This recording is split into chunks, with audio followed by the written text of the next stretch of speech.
Hello, what is up guys? EvilDuoStorm here today, back with another Black Desert video. Today's video, we'll be taking a look at the node system in Black Desert. Specifically, I'll be sharing with you a tool that I created that allows you to compare various node setups that you may want to create and decide if it is financially advisable for you. So it's a really cool sheet. I'll show you how to use it here in a little bit. But yeah, just to quickly cover the topic of nodes if you have no idea what these are, if you open up your map by pressing the M key on the keyboard, and just navigate anywhere in the world of Black Desert, you will see all of these different little white lines connecting from different cities.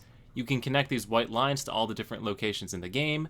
These are the nodes, and various locations in the game allow you to obtain resources on them by hiring workers in cities and sending them to work. I have about 1 billion videos on how to set up node networks, how they work, how to hire workers, everything you need to know. And then you can view your overall network with this final map tab, and you can see all the yellow lines connecting all your different cities to each other. So it's a neat little system to get some free passive income. Now, not all nodes are created equal. Some of them are really far away from cities and just are not financially viable. Some of them provide way better resources than other ones, like the Shikatu farmland over here in Shikatu that provides you figs that are used for Valencia meals. And yeah, so there's a lot of min-maxing you can do with these, and I figured I'd put together something that'd make it easier for you. So this is that thing. This is the node tool that I put together here. So I have to give credit where credit is due, and I do want to point out the website's bdo.anbu.io, which provides a bunch of different nodes that you can pick up, as well as the drop rates for the various items on them, and a whole bunch of the other ones that are available here at BDO Day. 2 great resources. In fact, you can see that I have all of the links to the BDO Day locations right here. So if you want to click on any location in the sheet, it'll link you straight to the BDO Day page here, and you can see where that location is. And yeah, you can do a lot of different filtering. So we're going to start up from the first tab of the sheet, and I'm just going to hide my webcam so you know what I'm talking about. Down here, bottom left corner, there's a setup tab when you first jump in here.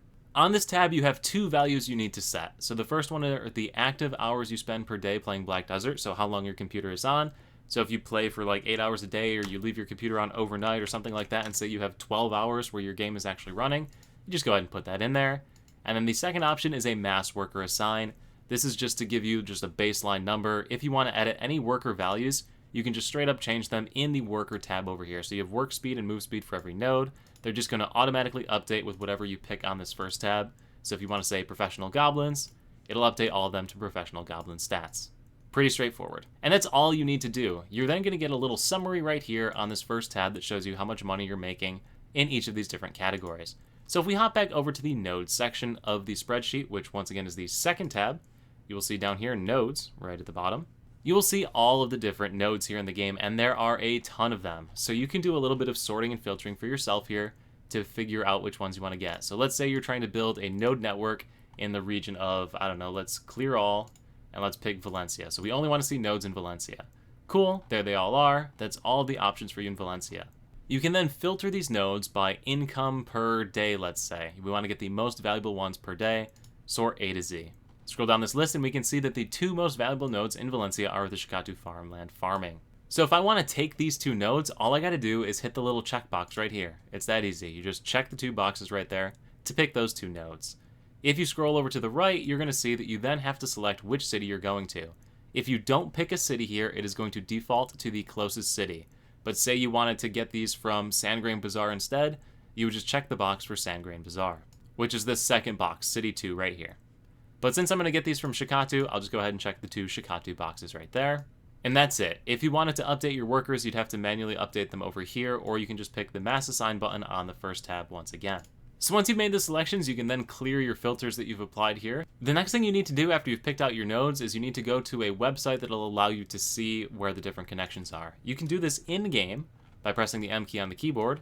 So if we see up here for the Shikatu farmland, there is no intermediate connections that you need to make. You just go right to Shikatu. However, we do need to make sure we select the node that has the Shikatu farmland on it, which is Shikatu farmland right here. So you also have to check that node box as well. Right, because we had to put 2 contribution points in to get to Shikatu farmland, and then we're taking the 2 farms at Shikatu farmland that both provide you with figs. And anyway, once you have all those boxes checked, all you're going to do is navigate back over to the setup tab, and you will see that this has updated. So we spent a total of 8 contribution points to pick up that singular node. We're going to make 602,000 silver per hour, 7.2 million per day, or 903,000 per day per contribution point. If we say we upgraded to all artisan goblins, you can see how all of those prices would change. And if we used all skilled goblins, you can see how those prices would change. If instead we bumped up to like 16 hours per day, you could see how much income per day you would get. If you drop down to 8 per day, you can see what would happen. Pretty straightforward way, once you have your node network set up, to see how making changes to it would increase or decrease your profits. But anyway, guys, that's pretty much it for the sheet. It's super straightforward. I'm going to reset it back to just like basic numbers here and post the link to it in the description below, so you can use it to modify or track or whatever you want to do your node network in Black Desert. So anyway, I do hope this video is going to help you. If it is, let me know in the comment section below. And if you haven't already subscribed, please consider it. You'll stay up to date when all sorts of content comes out to Black Desert. Thank you all so much for watching once again. I'll see you at the next live stream over on Twitch, the next YouTube video right here, or wherever I happen to see you. Peace.